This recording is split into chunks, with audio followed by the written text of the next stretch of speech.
Shalom Bracha, nous poursuivons aujourd'hui avec la 5e Mishnah du 8e Pérec. La Mishnah nous dit En notnim, on ne donnera pas dmei shvit, c'est-à-dire l'argent qu'on a reçu pour des fruits de Shemitah. Donc c'est-à-dire comme nous avons vu auparavant. On a le droit parfois de vendre des fruits de la Shemitah. J'ai ramassé beaucoup de fruits, j'en ai trop, je veux les vendre, j'ai le droit. Mais attention, il y a une manière comment les vendre pour ne pas qu'il y ait derer srora, comme si on fait du commerce, sinon c'est interdit. Donc on les a vendus approximativement, à peu près, ça vaut tant pour tant, je reçois cet argent. Cet argent a kedushat shvit. Donc puisqu'il y a kedushat shvit dans cet argent, on ne pourra acheter que des aliments qui deviendront ensuite, qui auront la kedusha de la Shemitah. Eh bien, le Tana de la Mishnah nous dit, j'ai cet argent, En notnim, je ne pourrais pas donner cet argent, lo labayar, ni pour celui qui creuse des puits et qui donne de l'eau aux habitants de la ville, je ne pourrais pas lui donner cet argent pour qu'il puisse me donner de l'eau pour toute utilisation autre que boire, pour se laver ou pour laver du linge.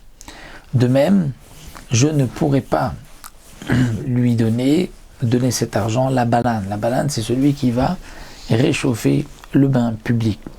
Donc, pour quelle raison il est interdit? Étant donné que l'eau, on ne pourra pas utiliser les fruits de la Shemitah pour se laver ou pour laver du linge. Donc, l'argent qui a la kedushat shvit dans cet argent, on ne pourra pas non plus l'utiliser pour quelque chose qu'on ne peut pas faire avec les fruits même. Pourquoi? Parce que ceci ressemble à un din de srora. Ça, c'est la raison que les Mefarshim nous expliquent. C'est-à-dire on est toujours dans le même principe, que c'est comme srora, comme si on fait du commerce.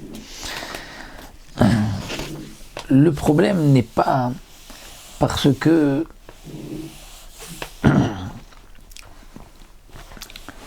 la kedusha doit être sur quelque chose qui va se consommer. Donc ça, ce n'est pas le din que la Mishnah nous enseigne ici. Ici, c'est une autre raison, c'est parce qu'il y a là un din de srora. C'est-à-dire qu'en vérité, si cet homme-là avait pris cet argent, donc il aurait dû ensuite utiliser cet argent avec la kedushat shvit.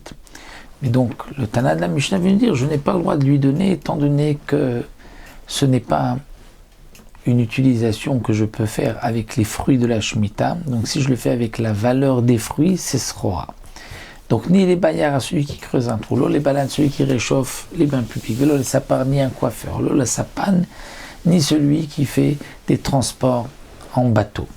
Aval noten ou la bayar, l'ishtot, mais il pourra donner à celui qui creuse des puits d'eau pour de l'eau, pour boire.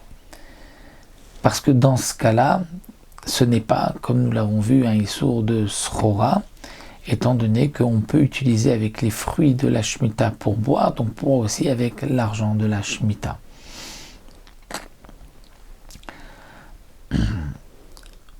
Ou les kulan, ou noten matnatrinam. Mais dans tous les cas mentionnés dans la Mishnah, le Barthénoura nous explique qu'on pourra donner matnatrinam, c'est-à-dire un cadeau, pas comme salaire. Bien que je sais qu'en lui donnant ce cadeau, il ne me réclamera pas d'argent, mais si je lui donne sous forme de cadeau, dans ce cas-là, c'est moutard, c'est permis. Alors bien sûr, celui qui va recevoir cet argent devra faire attention et d'utiliser cet argent avec le shvit, d'acheter donc des aliments, et s'il y a un din de biour, donc suivre le biour, mais il pourra le prendre. Donc comme nous l'avons vu, la Mishnah ici nous a donné aussi une autre facette de ce issour srora, du issour de faire du commerce ou d'une manière de commerce avec l'argent de la Shemitah.